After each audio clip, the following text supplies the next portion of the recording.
جو اللہ آپ کو بیٹا عطا کرے گا. کون؟ یعنی امام علی ابن موسیٰ رضا علیہ السلام. باقی بیٹوں کے بارے میں یہ نہ فرمانا اور امام رضا علیہ السلام کے بارے میں یہ فرما دینا دلیل ہے کہ جو امام بن کے آتا ہے وہ جاہل دنیا میں نہیں آتا، بلکہ جو منصوص من اللہ امام ہوتا ہے وہ عالم بن کے ہی اس دنیا میں آتا ہے. تو یہی حضرت کی ولادت پہ اس سے بڑی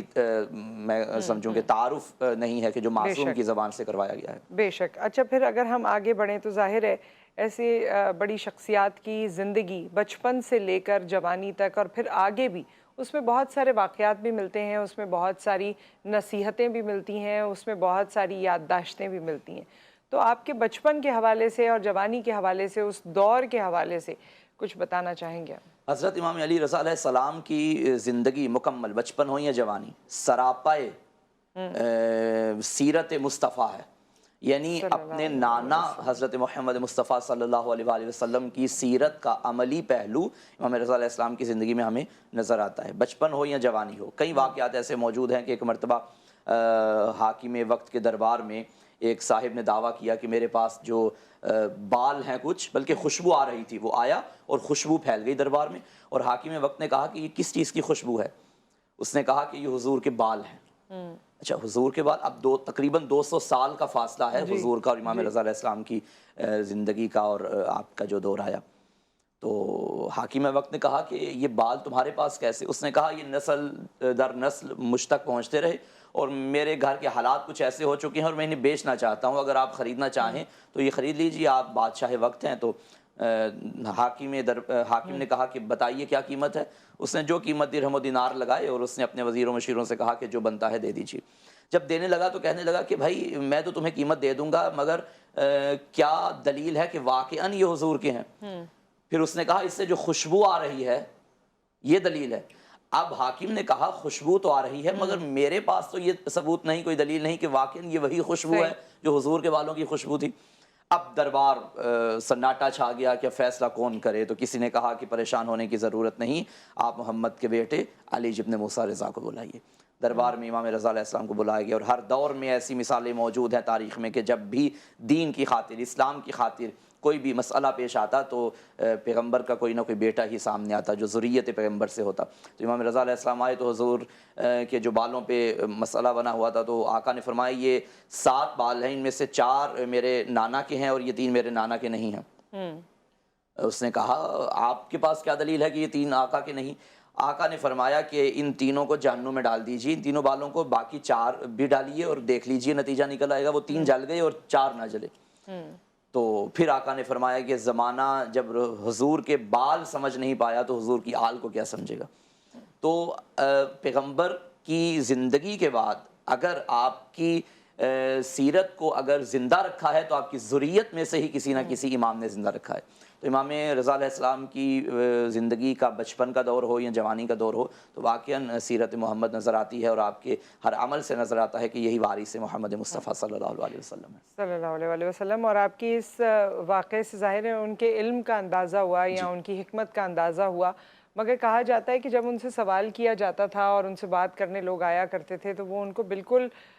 مطمئن کرتے تھے، یعنی اتنی ان کے پاس دلائل ہوتے تھے اور اتنا علم ہوتا تھا. تو اس کی کوئی ایسی مثالیں تاریخ میں بہت زیادہ موجود ہیں. یہ چونکہ امام علی ابن ابی طالب علیہ السلام سے لے کر امام علی ابن موسیٰ رضا علیہ السلام تک اور ان کے بعد بھی جتنے بھی ائمہ آئے ہر دور میں دیکھیے اس گھر کا خاصہ علم رہا ہے. وہ ہمارے استاد بزرگوار کے چند مصرے ہیں، اگر آپ اجازت دیں تو میں عرض کروں. فرمایا کہ علم انسان کی تقدیر بھی ہے، تدبیر بھی ہے. علم افکار کی یلغار میں شمشیر بھی ہے. علم حق کا صلہ ہے، عزت و توقیر بھی ہے. علم احمد بھی ہے، حیدر بھی ہے، شبیر بھی ہے. علم اسلام کے گلشن میں کلی بنتا ہے، حق کے منبر پہ گر ہو تو علی بنتا ہے. چاہے یہ علی پہلا علی ہو یا 8واں علی ہو. پہلے علی کے بارے میں بھی روایت موجود ہیں کہ مسجد کوفہ کے منبر پہ فرمایا سلونی سلونی قبل ان تفقدونی لو سنیت لی وسادت فجلست علیہا لافتیت اہل التوراۃ بتوراتہم حتی ینطق التوراۃ فیقول صدق علی لافتیت اہل الانجیل بانجیلہم حتی ینطق الانجیل فیقول صدق علی لافتیت اہل الزبور بزبورہم حتی ینطق الزبور فیقول صدق علی لافتیت اہل القرآن بقرآنہم حتی ینطق القرآن فیقول صدق علی. علی ابن ابی طالب فرمایا کرتے تھے کہ اگر مسند قضاوت کو بچھایا جائے، اوپر علی کو بٹھایا جائے تو زبور والے ہیں، میں زبور سے بتاؤں گا، انجیل والے آئیں تو میں انجیل سے بتاؤں گا، تورات والے آئیں تو تورات سے، قرآن والے آئیں تو قرآن سے بتاؤں گا، اگر میں خاموش رہوں تو کتابیں کہیں گی کہ علی سچ بول رہا ہے۔ یہی سیرت ہمیں امام علی ابن موسیٰ رضا علیہ السلام میں نظر آتی ہے۔ ایک مرتبہ دربار سجا ہوا تھا اور عیسائی پادری کو بلایا گیا اور اس نے چند سوالات کیے، جبکہ پورا دربار خاموش ہو گیا اور کوئی سوال کا جواب نہ دے سکا، سب جواب دینے سے قاصر رہے۔ پھر کسی نے کہا کہ امام جعفر صادق علیہ السلام کے پوتے کو بلایا جائے، امام رضا علیہ السلام کو دربار میں بلایا جائے۔ آقا بظاہر کم سن تھے اور وہ بظاہر بڑے بڑے علماء اور دکھنے میں بہت جید علماء نظر آ رہے تھے، تو آقا نے پہلا سوال کیا کہ بتائیے آپ اپنی کتاب کے حافظ ہیں یا ناظرہ جانتے ہیں؟ اب بچے کا یہ سوال بزرگ پہ ایک کیفیت، ایک وہ روب و دبدبا کی کیفیت کو طاری کر دیا گیا کہ اس نے کہا کہ بھائی آپ سوال کریں کیا کرنا چاہتے ہیں؟ تو مولا نے فرمایا پہلے یہ بتائیے ناظرہ جانتے ہیں یا حفظ جانتے ہیں؟ تو انہوں نے کہا جی میں تو حفظ بھی جانتا ہوں۔ اچھا، امام نے پھر اس کی کتاب سے چند باتیں پڑھنا شروع کی اور فرمایا کہ تمہاری فلاں کتاب میں یہ چیز موجود ہے، یہ چیز موجود ہے، یہ چیز موجود ہے۔ اس نے کہا بالکل موجود ہے، بالکل موجود ہے۔ اور پھر امام نے اپنے نانا حضرت محمد مصطفیٰ صلی اللہ علیہ وسلم کی وہ نشانیاں جو انجیل میں لکھی ہوئی تھیں اور باقی آسمانی کتابوں میں لکھی تھی وہ بیان کر دی اور زبانی بیان کر دی۔ اب پورا دربار حیران پریشان کہ چھوٹا سا بچہ اور غیروں کی کتاب سے اور مناظرے کے طور پہ اسی کی کتاب سے اسی کو جواب دے رہا ہے۔ پھر اس نے کہا کہ بالکل یہ نشانی ہماری فلاں کتاب میں موجود ہے، یہ نشانی۔ اب فرمایا کہ بتاؤ وہ ساری نشانیاں جو میرے نانا کی تمہاری کتابوں میں نظر آئیں کیا مجھ میں نظر نہیں آ رہی؟ سب درباریوں نے کہا بالکل وہی نشانیاں نظر آ رہی ہیں۔ تو فرمایا ہم ذریت پیغمبر ہیں، اور اسی ٹائم وہ سجدے میں گر پڑا خدا کی بارگاہ میں اور اسلام قبول کیا کہ واقعاً یہی حق ہے کہ جب بیٹا ایسا ہے تو باپ کیسا ہوگا۔ اور یہیں پر ایک بریک آ گیا، بریک کے بعد ہماری ابھی یہ گفتگو جاری و ساری ہے، ہم ملاقات کرتے ہیں اس وقفے کے بعد۔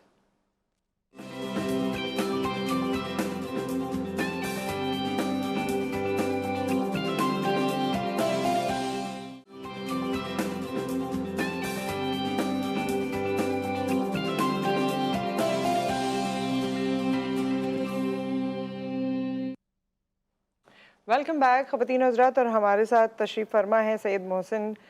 رضا کاظمی، ہمارے ریلیجس اسکالر، اور ہم آج کے دن کے حوالے سے بات کر رہے ہیں، آج کی مناسبت سے بات کر رہے ہیں، حضرت امام رضا علیہ السلام کے حوالے سے بات کر رہے ہیں۔ اور ابھی بریک میں بھی ہم نے اس بارے میں کچھ گفتگو کی کہ ظاہر ہے ہمارے پاس جو دین کے ذریعے سے جتنا بھی معلومات موجود ہے وہ قرآن پاک میں ہے، احادیث کی صورت میں ہے، اور احادیث سے ہمیں اور زیادہ چیزوں کے بارے میں پتہ چلتا ہے جو قرآن پاک میں ہے، جو اس کی نص وہاں سے جڑی ہے اس کے بارے میں مزید ایکسپلینیشن ہوتی ہے۔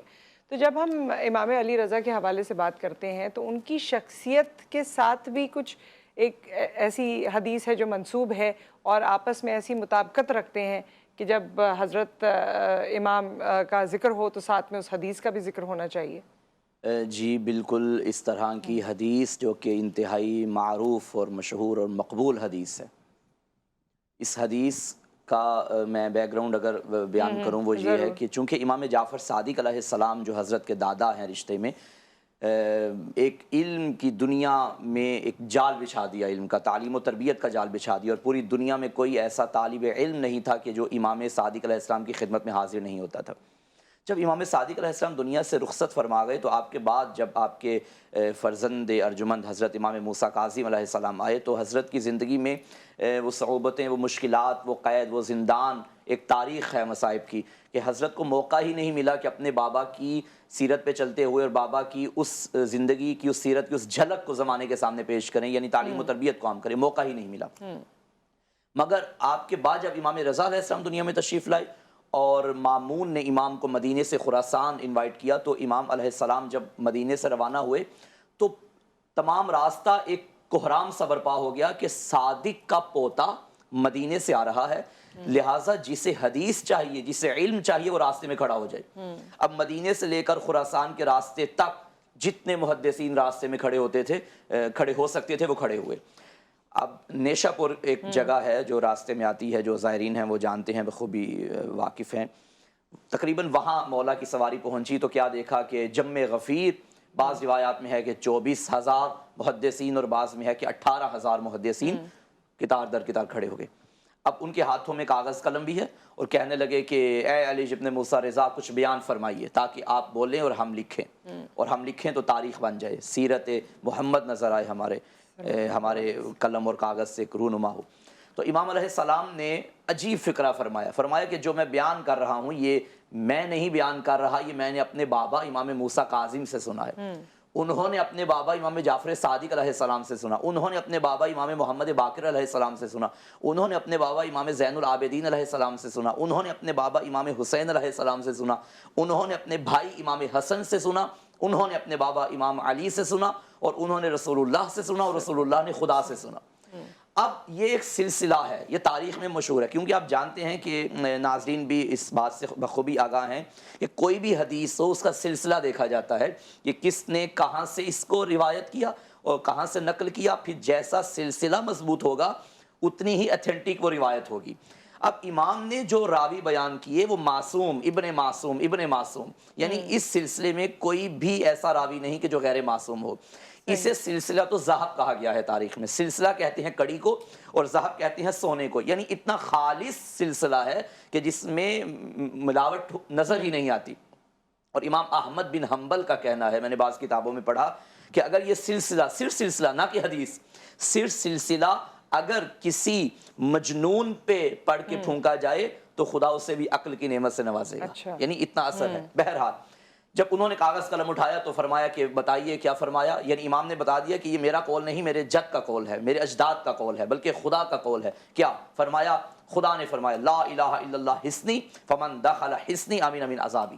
لا الہ الا اللہ میرا قلعہ ہے اور جو اس قلعے میں داخل ہوگا وہ میرے عذاب سے محفوظ رہے گا۔ لوگوں نے کاغذ قلم اٹھایا اور لکھا کہ لا الہ الا اللہ توحید کا قلعہ ہے، جو اس میں داخل ہوگا عذاب سے بچ جائے گا، لا الہ الا اللہ توحید کا قلعہ ہے، جو اس میں داخل ہوگا عذاب سے بچ جائے گا۔ مگر امام نے فرمایا سنو اس کی شرائط بھی ہیں۔ اب لوگوں نے کہا کیا شرائط ہوں گی؟ اب امام نے فرمایا اس کی شرائط میں سے بہترین اور اہم ترین شرط ہماری ولایت ہے، میری ولایت ہے، یعنی ممکن ہی نہیں کہ کوئی توحید کے قلعے میں داخل ہو اور ولایت سے گزر کے توحید میں داخل نہ ہو، یہ ممکن ہی نہیں۔ لہٰذا امام نے بتا دیا کہ ولایت ایک ایسا راستہ ہے کہ جہاں سے گزر کے آپ توحید کے قلعے میں داخل ہو سکتے ہیں، اور جس راستے سے توحید تک پہنچے گا وہ یقیناً عذاب الہی سے محفوظ رہے گا۔ اور اللہ تعالیٰ ہم سب کو عذاب الہی سے محفوظ رکھے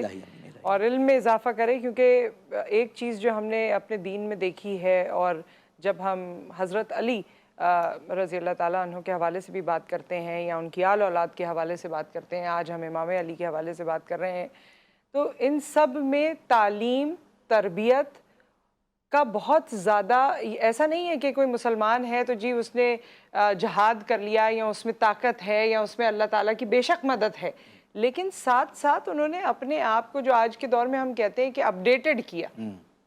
اپنے آپ کو اس لائق بنایا۔ ورنہ اس خاندان کے ہونے کے باوجود شاید بہت سے لوگ سوچیں آج آپ کسی بڑے خاندان کے ہیں تو بہت کچھ آپ کو کرنے کی ضرورت نہیں ہے، بہت سے لوگ یہ سوچ لیتے ہیں، لیکن اصل مقصد تعلیم و تربیت ہے، اصل مقصد یہی ہے، اصل مقصد یہی ہے، اور پھر اس تعلیم کو آگے تک پہنچانا، اس کو بڑھانا، لوگوں تک پہنچانا، تو یہ ایک بڑی ذمہ داری کی بات ہے۔ اچھا یہ سب تو ظاہر ہے آپ کی زندگی کا ایک خاصہ رہا، پھر اس کے بعد اگر ہم بات کریں جب آپ کے والد صاحب نے آپ کو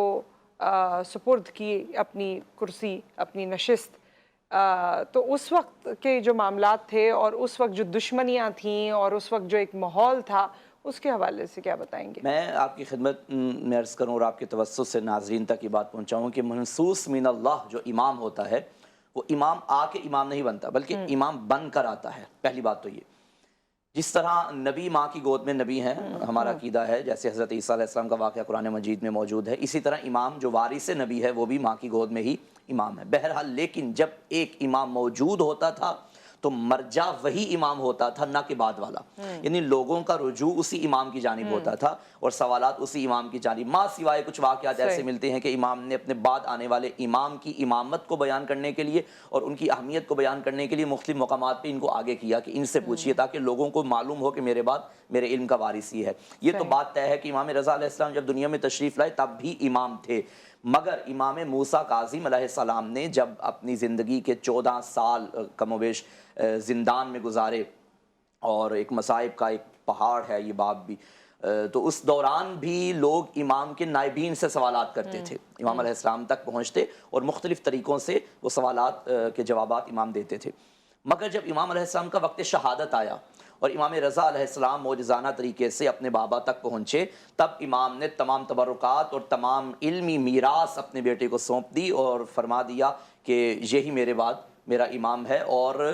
یہ طے شدہ ہے کہ معصوم کا جنازہ معصوم ہی پڑھا سکتا ہے، امام کا جنازہ معصوم ہی، یعنی امام کے بعد جو امام کا وارث ہوگا معصوم وہی پڑھائے گا، اور امام موسیٰ کاظم علیہ السلام کا جنازہ بھی امام رضا علیہ السلام نے خود پڑھایا، نماز جنازہ امام رضا علیہ السلام کی اقتداء میں ادا کی۔ یہی دلیل ہے کہ ان کے بعد یہ ان کا وارث ہے، اور اس گھرانے کا خاصہ چلتا رہا ہے کہ اپنی زندگی میں ہی بتا دیا کرتے تھے کہ یہ میرے بعد یہی امام ہوگا۔ صحیح،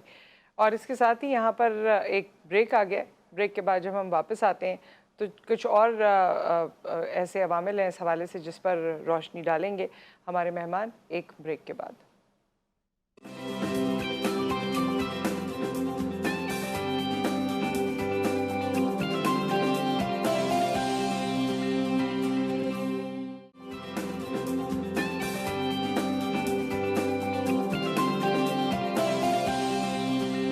ویلکم بیک خواتین و حضرات، اور ہمارے ساتھ علامہ سید محسن رضا کاظمی صاحب موجود ہیں، اور